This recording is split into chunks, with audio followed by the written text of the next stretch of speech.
안녕하십니까. 비욘드의 시청자 여러분. 저는 서울의대 정형외과 교실과 보라의병원 정형외과에서 고관절을 담당하고 있는 이승준이라고 합니다.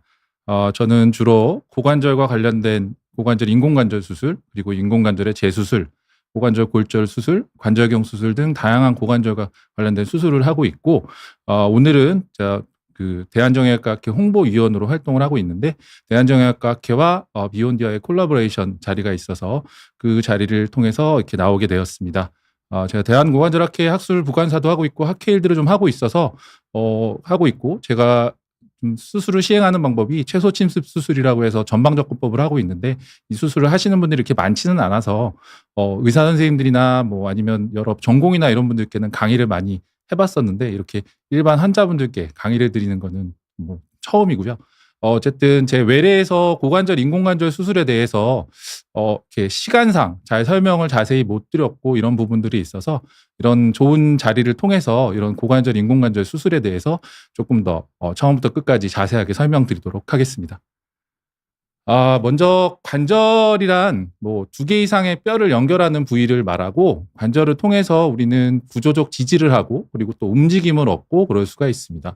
보이는 관절이 이제 제일 관절 중에 제일 대표적인 무릎 관절이고, 대퇴골과 아래쪽인 경골이라고 하는 아랫다리를 연결하는 관절이 되겠고요. 고관절은 우리 몸에 있어서 골반골과 대퇴골, 대퇴골은 넓적다리뼈를 이야기하고 두 가지를 연결하는 관절을 말합니다. 우리가 이 비구라고 하는 골반골에는 비구라고 하는 이렇게 절구 모양으로 안으로 팍 들어간 모양이 있는 부분이 관절면을 이루게 되고, 대퇴골에서는 가장 근위부에 있는 대퇴골두라고 하는 동그란 부분이 이런 관절면을 이루게 됩니다. 이러한 고관절은 저희가 이런 절구통 아실 텐데요. 위에 있는 비구가 이런 절구통처럼 생겼고, 그래서 절구형 관절이라고 부르고 있습니다. 이런 절구형 관절이고, 영어로는 이제 볼과 소켓이라는 형태로 되어 있고요. 이러한 볼과 서킷이 되어 있기 때문에 세 가지로 여러 가지로 넓은 관절 운동 범위를 갖는 운동을 일어나게 됩니다. 그래서 고관절은 이렇게 앞으로 구부리거나 뒤로 뻗거나, 또는 옆으로 안으로 모으거나 옆으로 벌리거나 하는 운동을 할 수도 있고, 그거 위에도 이렇게 좌우로 돌리거나 하는 그런 운동을 할 수가 있어서 여러 가지로 관절 운동 범위를 넓게 시행하게 되겠습니다. 그리고 특히 이렇게 골두가 이렇게 안으로 들어가 있어서 안정적인 구조가 되어 있기 때문에 상당히 빠지지 않고 안정적으로 유지가 되고 있습니다. 이러한 고관절은 주변에 근육이 아주 많습니다. 근육이 아주 많아서 좀 깊이 위치하고 있기 때문에 무릎이나 발목 같은 경우 관절을 쉽게 만질 수가 있지만, 고관절은 사실은 쉽게 만질 수는 없는 그런 관절이 되겠습니다. 그리고 전방이랑 내측에는 대퇴신경이라고 해서 허벅지 앞쪽을 관장하는 신경이 지나가고, 하지로 가는 모든 것을 관장하는 대퇴동맥과 정맥이 지나가며, 뒤쪽에는 좌골신경이라고 해서 허벅지의 뒤쪽과 그다음 무릎 아래쪽의 다리들을 관장하는 그런 신경이 크게 지나가고 있어서, 이러한 것들이 주변의 근육과 혈관과 신경이 다 많은 그런 구조를 가지고 있습니다. 이러한 고관절은 가장 중요한 역할은 체중을 지면으로 전달하는 역할이 되겠습니다. 그러면서 몸통과 다리를 연결시키는 역할도 하고 관절 운동 범위를 확보하게 되겠습니다. 그래서 이렇게 걸을 때나 앉았다가 일어날 때, 이런 일상생활 등에 있어서 아주 필수적인 관절이라고 할 수 있습니다. 이러한 고관절은 보행에 있어서 이건 이제 벗는 모습을 보여주는 건데요. 이렇게 뒤에 있는 다리가 고관절이 굴곡되면서 앞으로 이렇게 오게 되고, 그와 동시에 반대쪽 되는 축발은 이 다리가 이렇게 넘어지지 않고 지지하도록, 그리고 뒤로 밀어주는 역할을 하기 때문에 보행에 있어서 아주 필수적인 그런 관절이 되겠습니다. 그 이외에 또 주요한 것 중에 하나가 고관절을 벌리는 외전근의 역할이 사실은 좀 중요한데, 우리가 몸의 중심은 아래로 내려오지만 고관절은 양쪽에 있기 때문에 고관절의 중심은 한쪽으로 치우쳐져 있습니다. 그리고 우리가 한쪽으로 걷거나 할 때에는 한 다리를 떼고 걷게 되는데, 이럴 때 한 다리를 떼고 되면은 이 고관절이 외전을 하지 않는다면 정상적으로는 몸이 기울게 되겠습니다. 그렇기 때문에 환자는 몸이 기우는 걸 막기 위해서 보통 반대쪽으로 이렇게 상체를 기울이게 되는데요. 이러한 외전근이 여기서 튼튼하게 잡아주는 기능을 하면서 한쪽으로 이렇게 고관절이 균형을 잡게 하고 있는 그런 모습이 되겠습니다. 그래서 고관절 외전근의 역할이 고관절에 있어서는 다른 근육보다는 많이 중요하다. 그래서 정형외과 의사들이 굉장히 중요하게 여기는, 특히 고관절하는 의사들이 그렇게 여기고 있습니다. 이러한 고관절이 통증이 있게 되면 일상생활 동작에 제한이 있게 되겠습니다. 구부리는 동작이 사실은 많이 영향을 받기 때문에 양말을 신고 벗고 할 때가 어려운 경우가 많고, 그리고 의자에서 일어나거나 할 때에도 많이 힘들어하는 경우들이 많습니다. 그리고 보행을 할 때 이렇게 절뚝거린다거나 혹은 아픈 것 때문에 보폭이 감소하고 보폭에 걷는 속도도 감소하고 거동에 어려움이 발생하고, 아주 심한 경우에 있어서는 체중 부하를 할 때 통증이 심하기 때문에 심하면 서 있지 못할 정도여서 실제로 제 외래에는 휠체어를 타고 내원을 하시는 그런 환자분들도 있으십니다. 이러한 고관절 통증의 심한 고관절 원인이 되는 질환들을 살펴보면 대표적으로는 사실 고관절 골절, 고관절이나 골반 주변에 골절이 있을 수가 있겠고, 이 중에 대퇴경부 골절과 비구골절, 일부 비구골절들은 인공관절을 하는 경우들도 있습니다.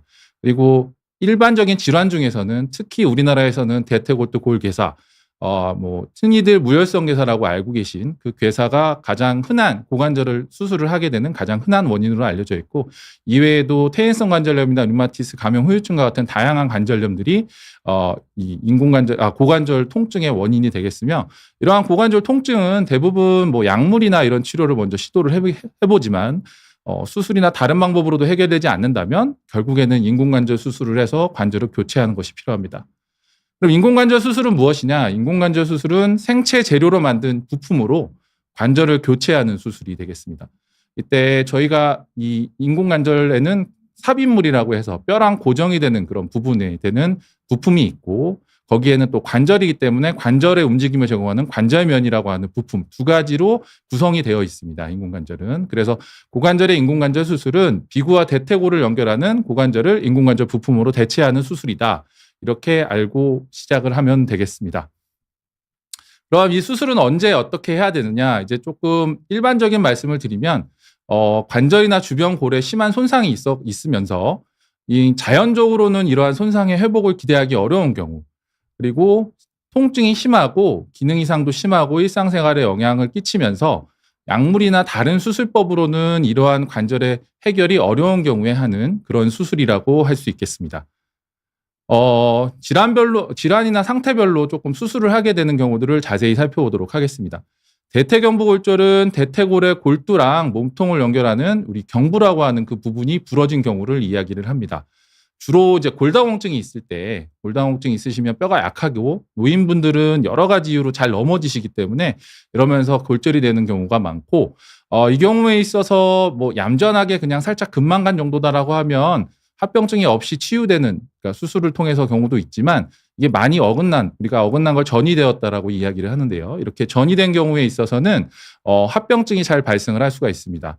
이 부분이 관절막 안에 쌓여 있고, 관절막에는 우리가 관절 활액막이라고 하는 관절액이 있습니다. 윤활액이 있는데, 이 윤활액이 이쪽에 골절이 치유가 되려고 하면 여러 가지 피떡도 생기고 여러 가지 몸에 있는 여러 좋은 물질들이 와서 이거를 뼈를 다시 만드는 역할을 해야 되는데, 그러한 좋은 역할을 하는 그런 염증 반응 물질들을 이 관절액이 씻어내기 때문에 다른 부분에 비해서 유압이 잘 안 되는 불유압, 그러니까 잘 붙지 않는 경우가 흔합니다.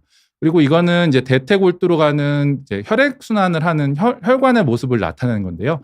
전부 아래쪽에서 이렇게 위쪽으로 올라가는 그런 구조로 되어 있습니다. 근데 이게 골절이 발생을 하게 되면 이 대퇴경부 목에 있는 이 부분에 혈관 손상이 오기 때문에 결국에 이 혈관이 끊어지거나 하는 손상을 입을 수가 있고, 그게 회복되지 않아서 이 안에 있는 세포가 다 죽어버리는 무혈성 괴사 같은 것도 발생을 할 수가 있습니다. 그러면 언제 인공관절 수술을 대퇴경부 골절 때 해야 하느냐?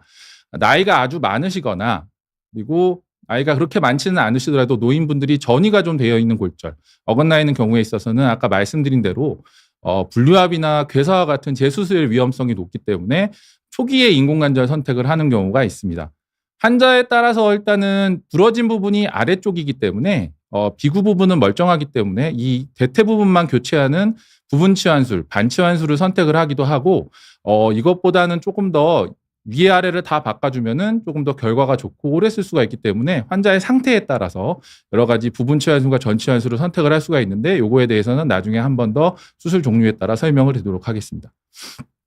그리고 대퇴골두 골괴사, 무혈성 괴사라고 부르고, 이거는 우리나라에서 고관절 치환술을 하는 질병 중에는 가장 많은 원인이고, 질병으로 고관절을 하는 분들의 한 절반 정도는 통해서 수술을 하게 됩니다.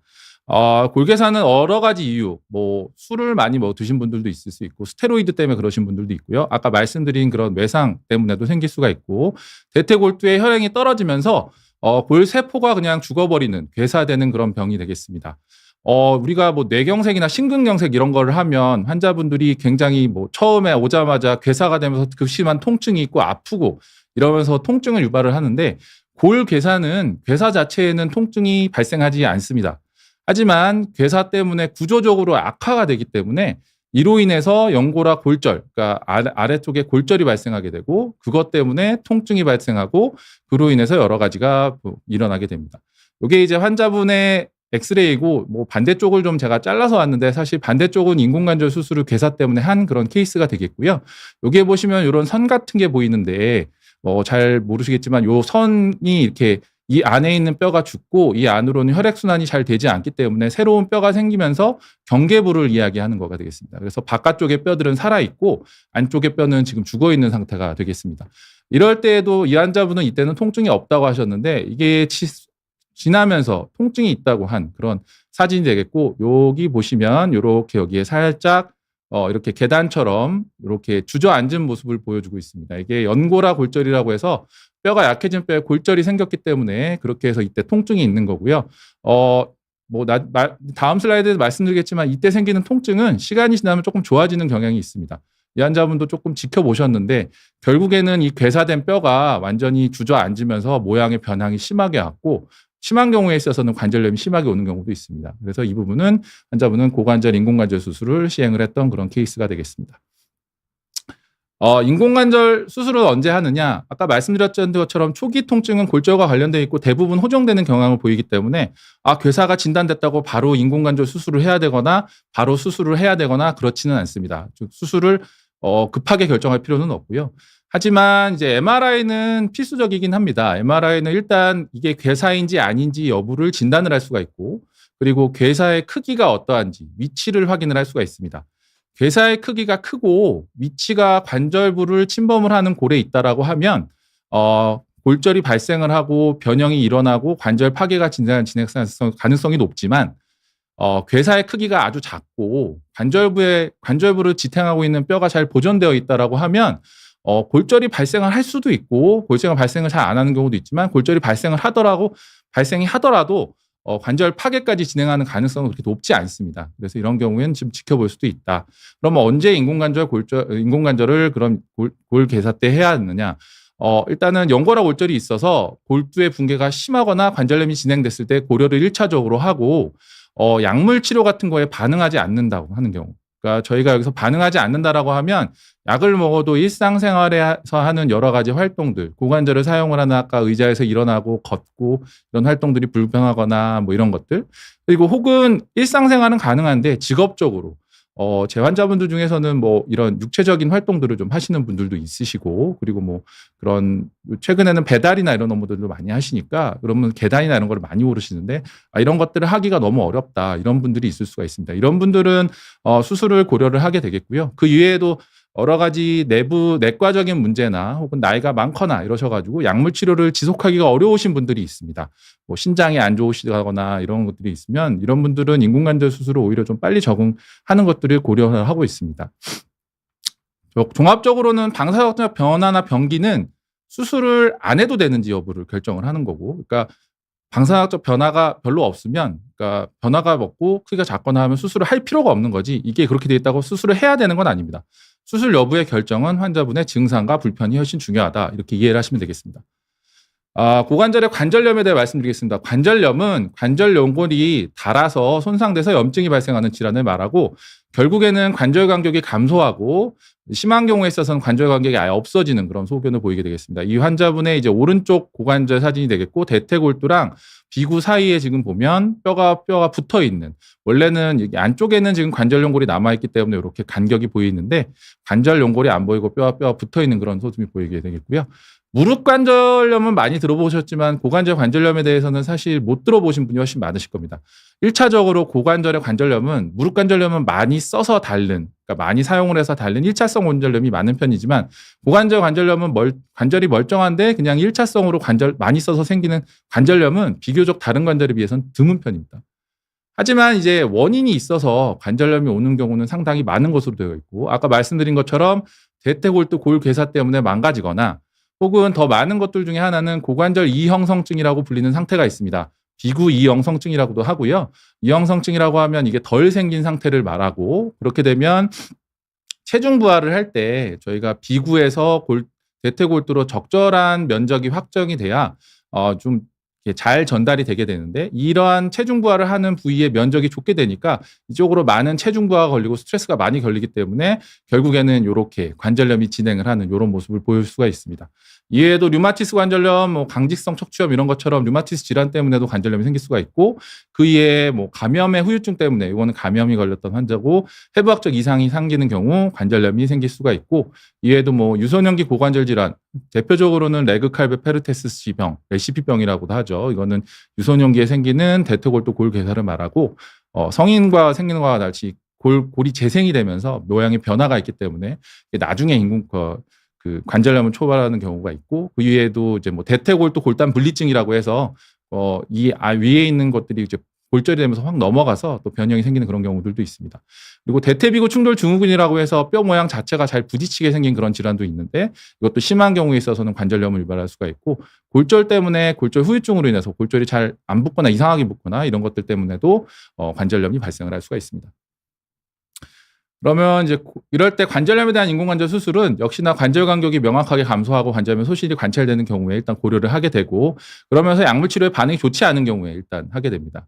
아까 말씀드린 것처럼 일상생활이나 직업활동에 영향을 끼칠 때 하게 되고, 앞에와 동일합니다. 약물 치료가 역시 어려운 경우에 하게 되고, 이것도 마찬가지로 방사능 쪽 변화보다는 환자분 증상이 얼마나 불편한가, 아주 드물게 환자분들 중에서는 관절이 다 망가져 있고 굉장히 불편하게 생기셨는데도 본인이 그렇게 크게 불편함을 느끼지 못하시는 분들도 있습니다.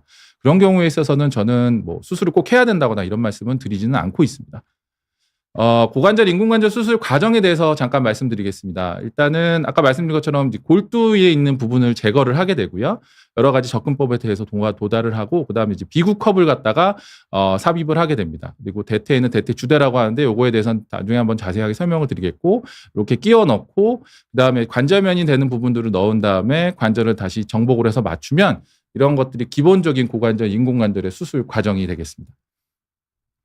수술 종류에 있어서는 고관절 전치환술, 그러니까 토탈리 바스로플라스티라고 하고, 이거는 비구랑 대퇴골두를 둘 다 인공관절로 바꾸는 그런 수술이 되겠습니다. 관절면이 다를 때에는 관절면은 대퇴골두 부분에도 있고 비구도 있고 하기 때문에 대부분 관절염이 심하거나 한 경우에 있어서는 이런 경우를 시행하는 경우가 훨씬 많게 되겠고요. 그 이외에 이제 고관절 반치환술 혹은 부번치환술이라고 부르는 우리가 그러한 수술도 있습니다. 이거는 비구랑 대퇴골두 중 하나만 인공관절 부품으로 바꾸는 거고, 대부분의 경우에 있어서는 대퇴골두, 그러니까 대퇴부에 대한 수술을 하게 되고요. 아까 보여드렸던 대퇴경부 골절이 이 수술을 하게 되는 거의 대부분의 원인이 되겠습니다. 이 대퇴경부 골절의 이 두 개의 차이는 뭐냐면, 이 비구부를 갈아내거나 비구부에 대한 조작이 없기 때문에 출혈이 조금 더 적은 편이고, 그리고 나중에 말씀드리지만 고관절 치환술에서 제일 중요한 합병증 중에 하나가 고관절이 빠지는 탈구인데, 이 골두의 사이즈가 커서 탈구가 좀 덜 일어나는 장점이 있습니다. 그래서 좀 더 고령이고, 그리고 많이 사용하지 않는 분들은 부분 치환술을 하며, 근데 이거는 이제 이 아래쪽에 있는 금속이 장기간 지나게 되면 본인 골반에 있는 뼈를 갉아먹거나 하는 일이 발생을 할 수가 있기 때문에, 그 경우에 있어서 필요하면은 아예 초기에 위아래를 다 바꿔주는 고관절 치환술, 전치환술을 시행하는 경우도 대퇴경부 골절에는 있고, 비교적 나이가 그렇게 많지 않은 노인 환자의 경우, 그런 경우에 있어서는 이런 것들을 고려를 하게 되겠습니다.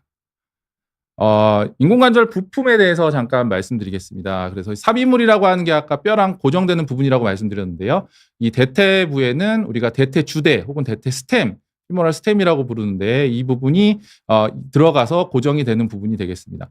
요 아래쪽이 요 밑에 부분이 이렇게 대퇴골에 보면 이렇게 갈비뼈를 보셨던 분들은 아시겠지만, 갈비를 이렇게 먹을 때 뜯어보면 바깥쪽에는 흰 부분, 아주 딱딱한 뼈가 있고 안쪽에는 골수에 해당하는 부분이 있지 않겠습니까? 우리가 그 바깥쪽에 있는 거를 피질골이라고 안에 있는 거를 이제 안에 있는 이제 골수에 해당하는 부분이 있는데 그 부분은 비교적 약하기 때문에 그 부분을 안에 있는 이런 기구들도 제거하고 그 안에다가 이렇게 강하게 끼워 넣게 되겠습니다. 이렇게 되고 위쪽에는 이 관절에 해당하는 대퇴골두를 이렇게 끼울 수 있는 그런 구조로 삽입물 대퇴주되는 모양이 생겨 있습니다. 비구부에는 이제 비구컵이라고 부르고 실제로 컵 모양으로 동그란 컵 모양으로 생겨서 컵이라고 부르고 있습니다. 절구 모양의 기부 내부에 이렇게 끼워주는 방구형 구조로 되어 있고요. 요렇게 생겼고 내부에는 이렇게 라이너라고 해서 비구부의 관절면에 해당하는 그런 부분을 끼울 수 있는 그런 구조로 되어 있습니다. 그리고 관절면으로는 아까 말씀드린 이제 대퇴골두라고 하는 게 그러니까 우리 그 정상적인 부분도 대퇴골두라고 하지만 인공관절에서도 이걸 골두라고 부르고 있습니다. 그래서 구형의 구조이고 이렇게 대퇴 스템에 이렇게 끼어지게 되고 있고요. 아까 말씀드린 것처럼 반치환술의 경우에 있어서는 여기에 추가로 더 큰 이런 골두를 삽입을 해서 비구랑 관절면이 직접 이루게 됩니다.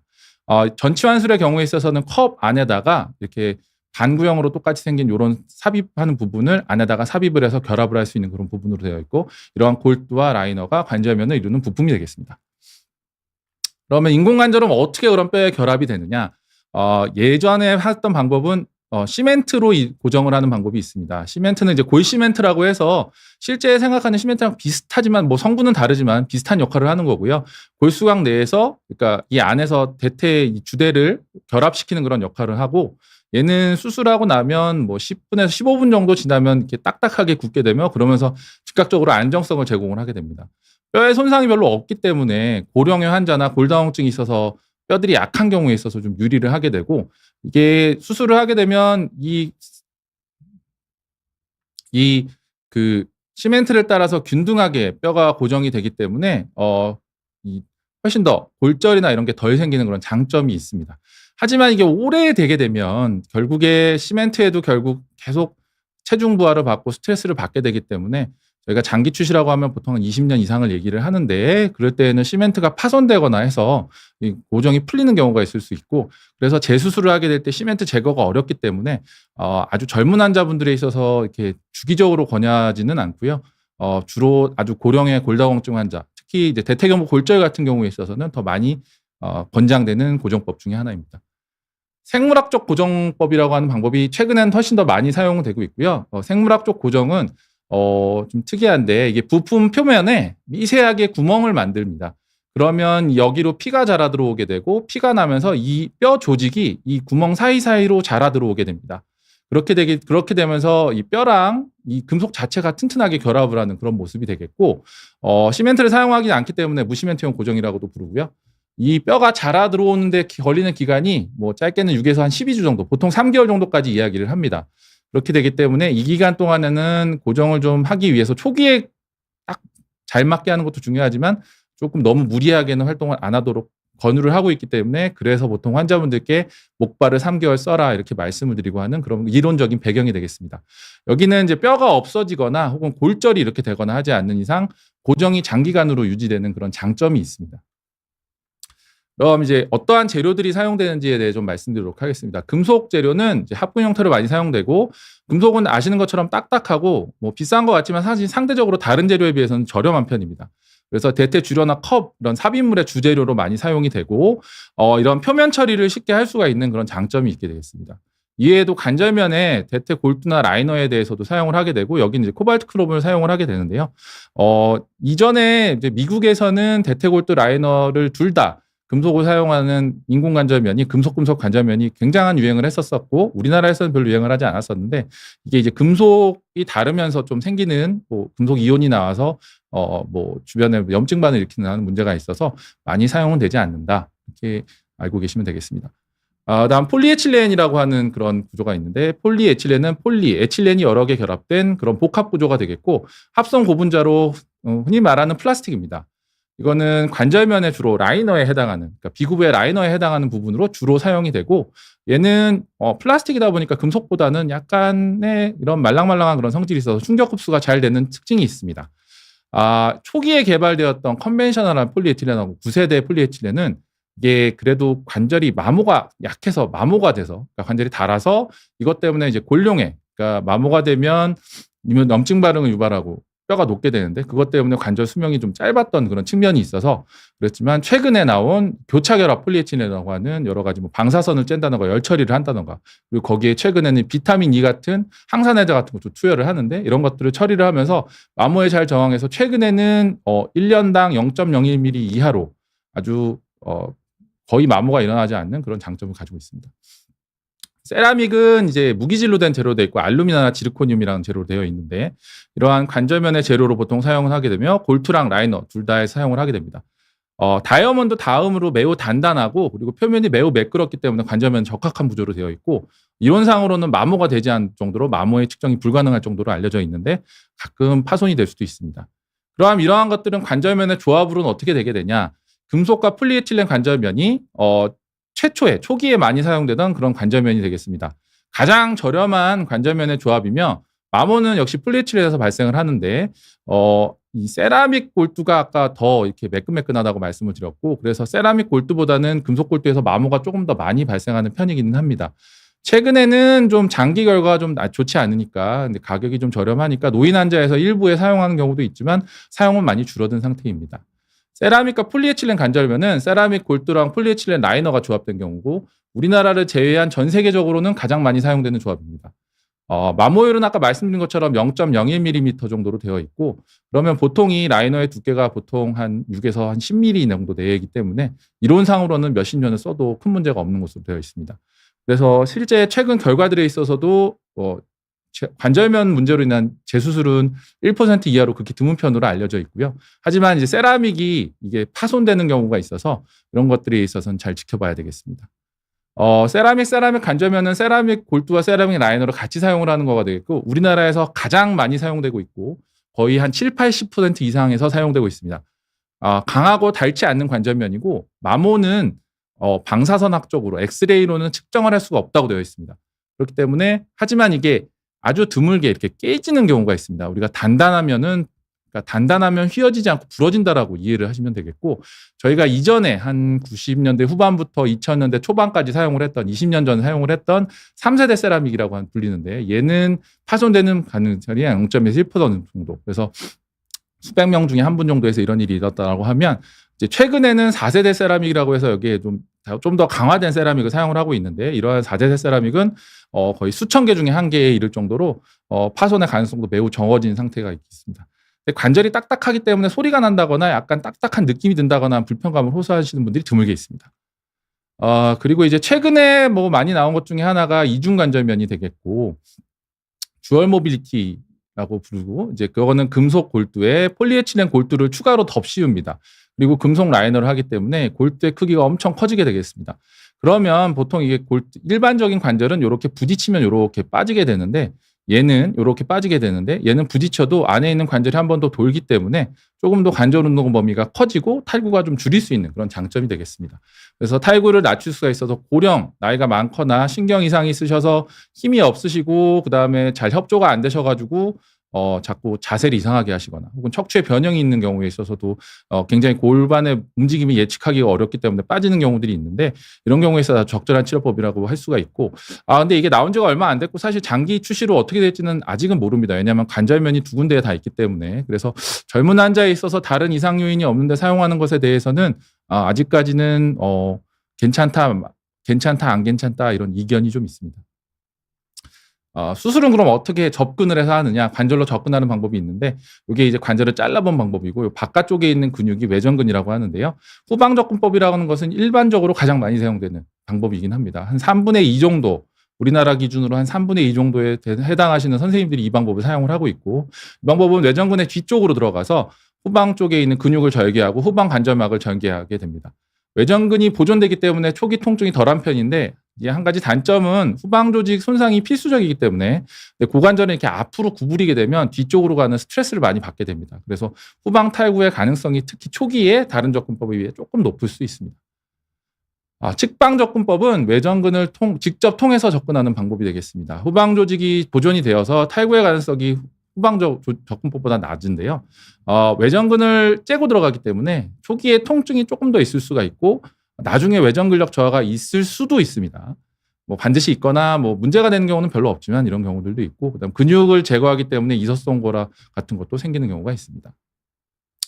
전방접근법은 이제 아까 말씀드린 이제 식방접근법이 우리나라에서 나머지 3분의 1 정도 분들이 하고 계시고, 전방접근법은 사실 뭐 제가 이 방법으로 하고는 있지만 하시는 분들이 그렇게 많지는 않습니다. 근데 미국에서는 더 많이 하는 방법이기는 하고요.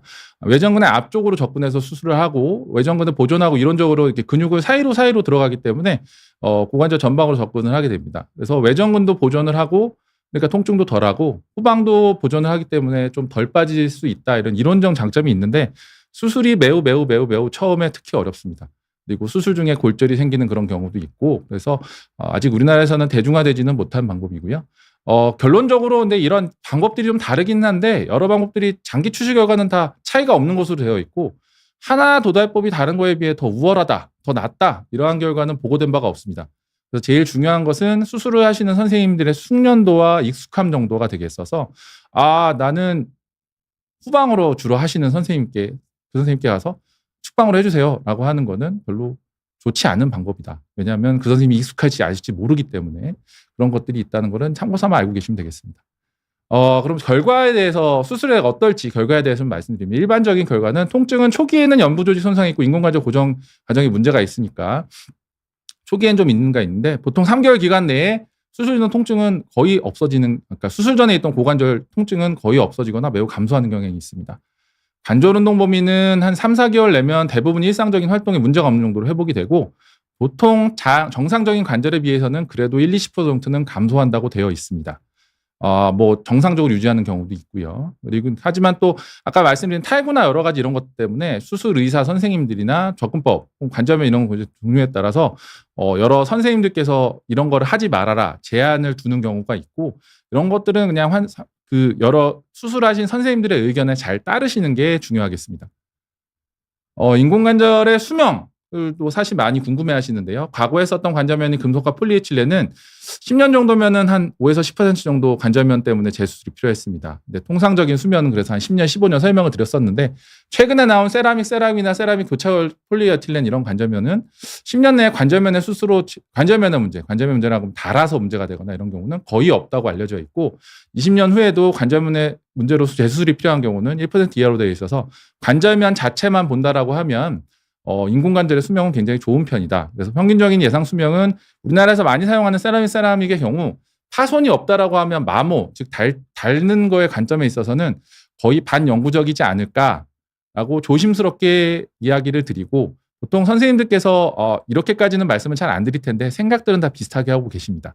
그리고 세라믹 폴리에틸렌 같은 경우에 있어서는 한 2, 30년은 그래도 쓰시는데 전혀 문제가 없지 않을까, 이렇게 예측을 저희가 하고 있습니다. 합병증은 다양한 합병증이 발생할 수가 있고 일부에서는 재수술이 필요할 수도 있습니다. 전반적으로 재수술이 필요한 합병증이 없는, 그러니까 이 굉장히 결과가 우수하다고 하는 빈도는 95에서 95%로 매우 높은, 결과가 매우 좋은 수술입니다. 환자의 나이, 전신 상태, 기존 수술 뭐 이런 것들 다양한 것들이 합병증 발생에 영향을 끼치고요. 종류에 대해 좀 말씀드리면, 통증은 초기에는 좀 절개하고 인공관절을 또 넣었기 때문에 아까 말씀드린 대로 연부 조직이 이렇게 좀 나으려면 한 3에서 6 정도 걸리고, 인공관절이 고정되려고 하면 또한 뭐 아까 말씀드린 것처럼 6에서 12주가 되기 때문에 이로 인한 통증이 있을 수가 있습니다. 최근에는 이제 뭐 수술 전후 다중 통증 관리라고 해서 수술 전에도 진통제도 드시고 수술 중에도 신경 차단 같은 것도 하고 추가적으로 뭐 스테로이드 같은 약물도 쓰고 주사도 놔드리고 수술 후에도 진통제도 하고 이렇게 하면서 생각보다 많이 통증이 줄어들어서 뭐 한 하루 이틀 정도면 보통 걷는 걸 다 시작을 하시고, 저 같은 경우에 있어서는 오전에 수술하시면 저녁부터 걸어보시도록 노력을 하고 있습니다. 지속되는 통증은 가장 흔한 건 통증의 원인이 고관절이 아닌 경우가 많습니다. 뭐 척추 방사통이 가장 흔하고요. 혹은 주변부의 연부 조직 문제나 이런 것들 때문에 그런 것들도 있고, 혹은 합병증이 발생한 경우일 수도 있기 때문에 감염이나 특히 해리, 고정이 풀렸거나 파손, 골절 등 이런 가능성이 있어서 이런 것들은 만약에 계속 아프다라고 하면 수술하신 선생님들과 잘 한번 상의를 해보시는 게 중요하겠습니다. 출혈은 보통 700에서 1500ml까지 꽤 많이 난다고 되어 있고, 체내혈액이 한 5리터 정도 되는 거면 상당히 많은 약이 되게 됩니다. 무릎 같은 경우에 있어서는 지혈대 같은 것들을 사용해서 출혈을 수술 중에 줄이는데 이런 걸 사용할 수가 없고, 골반이 원래 혈액 공급이 굉장히 풍부한 부위이고 뼈 자체에서 뼈를 제거하게 되면 거기서 출혈을 많이 일어나게 됩니다. 근데 이제 정맥철분제, 지혈제 뭐 이런 여러 가지 약물 좋은 것들이 나왔기 때문에 수혈은 이전보다는 많이 하지는 않고 있습니다. 혈전 색전증은 굉장히 위험한 합병증 중에 하나인데 누워 지내시게 되면 혈액순환이 잘 안 되고 신부정맥 혈전이 생기고 그것 때문에 그 혈전이 떨어져 나가면서 혈관을 막아서 장기 손상을 하게 되는 그런 부분이 있는데 대부분 신부정맥 혈전까지는 생겨도 무증상인 경우가 훨씬 많습니다. 하지만 이렇게 떨어져서 폐로 간다거나 뇌로 간다고 하면 치명적인 색전증이 될 수가 있고 가장 중요한 건 예방입니다. 그래서 와상을 적게 해야 되기 때문에 수술을 빨리 움직이는 게 중요하게 되겠고 최근에는 아스피린이나 여러 다른 약물들 적절한 예방 약물들을 대부분 처방을 해드리고 있으며 하지 압박 스타킹이나 간헐적 공기 압박 기구라고 해서 자꾸 압박을 줘가지고 혈전이 안 생기도록 하는 그런 기구들을 많이 사용하고 있어서 최근에는 색전증을 많이 감소한 상태이긴 합니다. 마비는 한 1% 이하에서 발생할 수가 있고 수술 중 직접 손상이나 혹은 신경 절단, 땡겨서 생길 수가 있고 다리 길이가 늘어지는 것도 원인일 수도 있고 피가 나면 혈종이 되면서 이렇게 압박을 하는 경우들도 있습니다. 감각신경은 손상은 피할 수 없는 경우가 많은데 운동신경 마비가 되게 되면 마비가 경증에서 부분 마비가 된다라고 하면 대부분 시간이 지나면 회복되는데 완전 마비의 경우에 있어서도 회복되는 경우가 더 많지만 후유증이 남거나 영구적으로 회복이 안 되는 하는 경우도 있을 수 있습니다.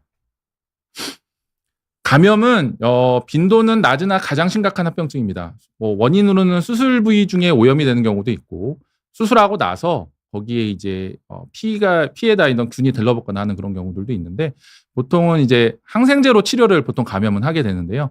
인공관절에 있기 때문에 이 항생제라는 게 다 혈액을 통해서 이동을 하게 되는데 인공관절에는 혈액이 부착을 직접 못하니까 인공관절물에 감염이 되면 항생제 자체로만 치료할 수가 없고 그래서 이 세척을 하거나 하는 감염을 세척하거나 제거하는 수술적 치료가 필요한 경우가 훨씬 많습니다.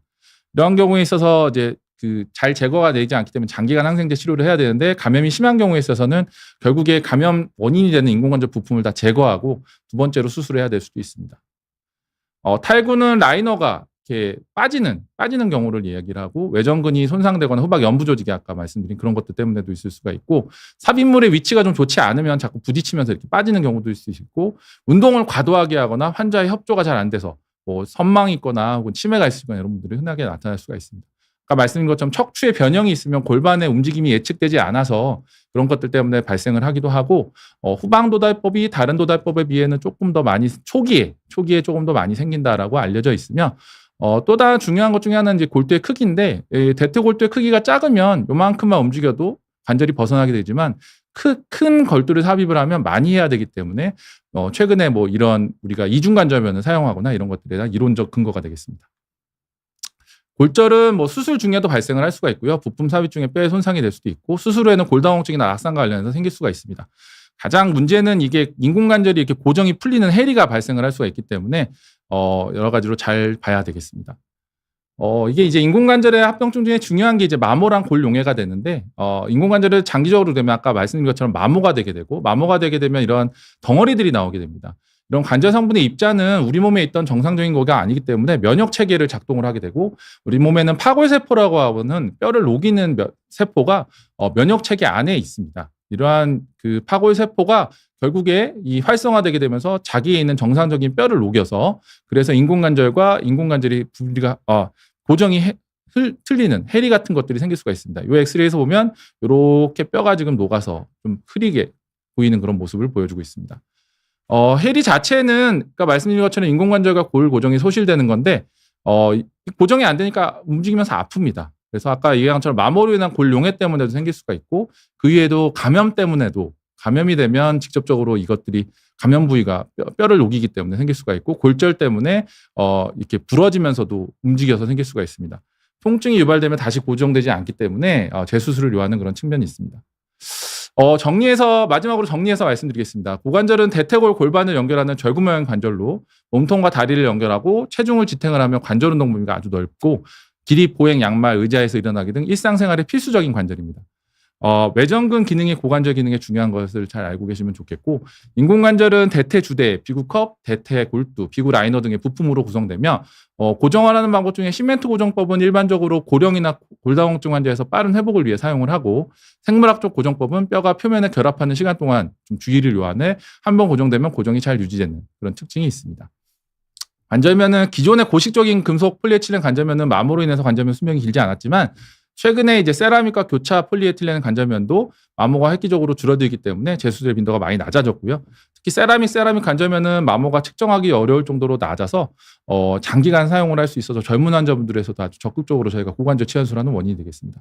이중관절면은 최근에 비교적 새로 나왔고 골투 크기가 늘어나기 때문에 탈구를 줄여서 탈구 가능성이 높은 노인, 척추 변형, 그다음에 신경학적 문제가 있거나 근력 저하가 있는 환자에 사용을 할 수가 있겠습니다.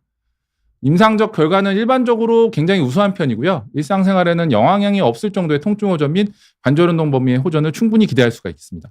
드물지만 다양한 합병증이 나타날 수 있고 이러한 것들 때문에 최근 수술 수기의 발전 혹은 약제 적용, 생체 재료의 발전 이런 것들 때문에 합병증은 점점 줄어들고 있습니다.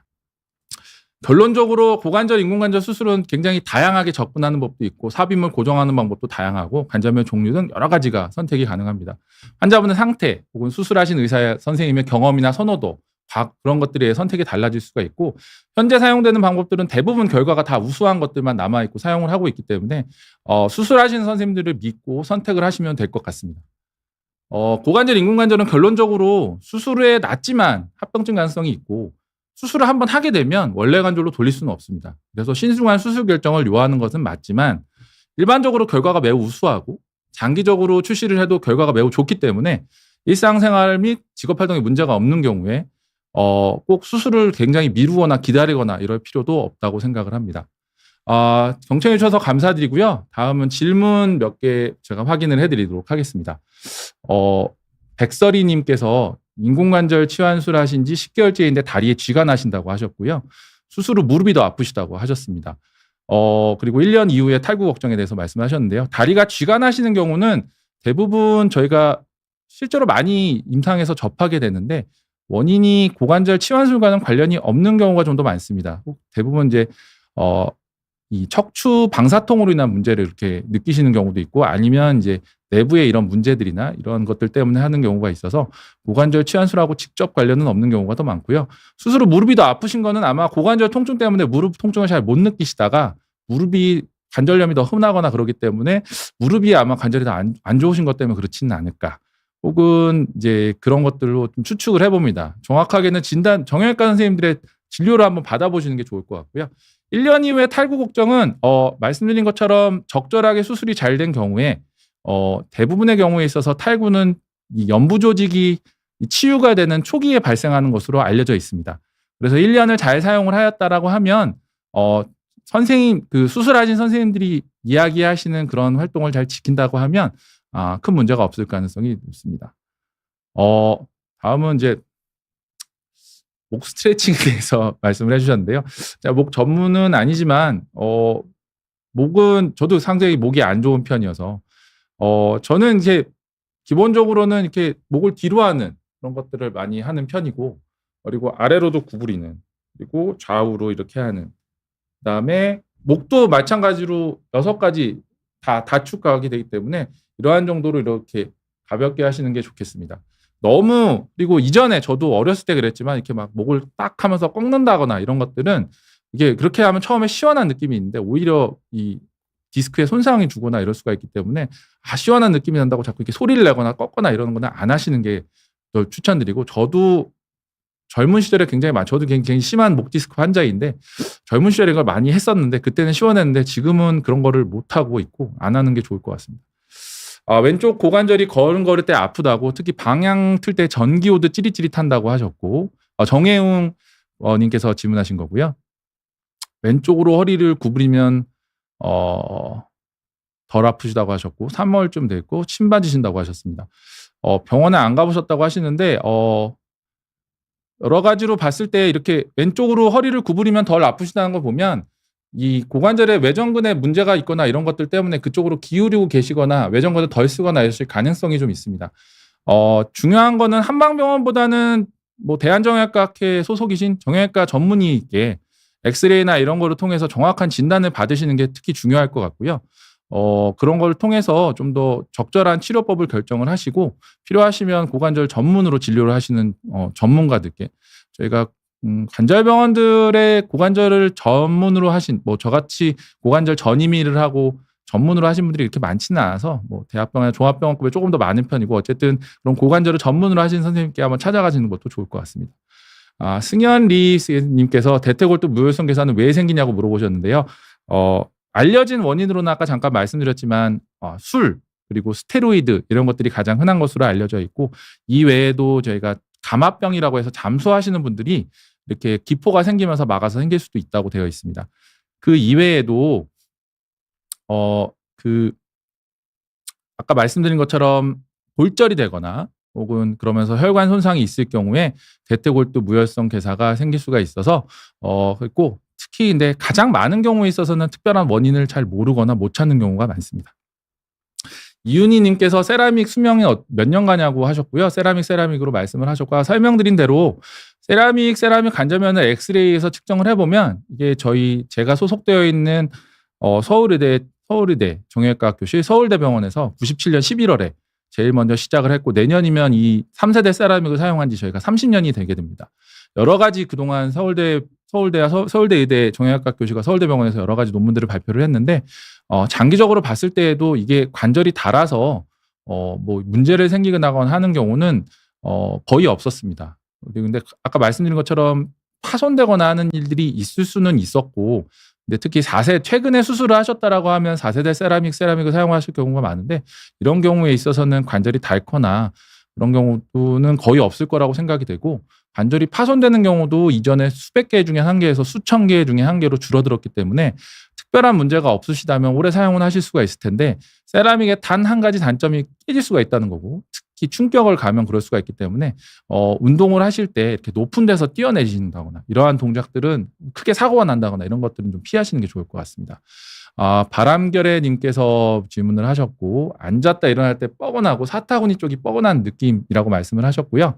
이런 통증이 고관절 문제일 수 있는지 궁금하다고 하셨는데, 고관절 문제는 대부분 앞쪽의 사타구니 쪽의 문제로 발생을 합니다. 제 외래로 제가 골반도 보니까 많은 분들이 엉덩이 쪽의 통증을, 그러니까 엉덩이라고 하면 저희가 흔히 말하는 뒤쪽 통증을 주소로 내원을 하시는데, 고관절 엉덩이 쪽의 통증은 대부분 척추에서 시작되는 방사통이나 그런 문제들인 경우가 조금 더 많고요. 이러한 사타구니 쪽이 아프다, 특히 디딜거나 앉았다 일어날 때 아까 말씀드린 것처럼 고관절을 많이 하기 때문에 이러한 뻐근한 느낌의 경우에 있어서는 고관절 문제의 가능성이 높고, 말씀드린 것처럼 대한정형외과학회 소속의 정형외과 전문의 선생님과 상의를 하셔서 엑스레이나 이런 것들로 정확하게 진단을 하시고, 필요한 경우에 있어서 저희 고관절 학회 소속이신 여러 고관절 전문으로 하시는 선생님들께 한번 진료를 보시는 게 좋을 것 같습니다. 건강긍정상쾌님께서 종일 오래 걸어 다닐 일이 있으면 다음날 발바닥이 전체적으로 욱신거린다라고 말씀을 하셨고요. 걷는 방법이 잘못되거나 신발이 안 맞거나 혹은 다른 원인 질환이 있는지 알려달라고 말씀을 하셨는데요. 제가 발 전공은 아니지만 제가 아는 지식과 상식선에서 말씀드리면, 발바닥 전체적으로 아픈 거는 발바닥이라고 하는 부분이 워낙에 충격을 많이 받는 부분이어서 말씀하신 것처럼 걷는 방법이 잘못되거나 특히 신발이 안 맞을 때 발통증이 있는 경우가 상당히 많습니다.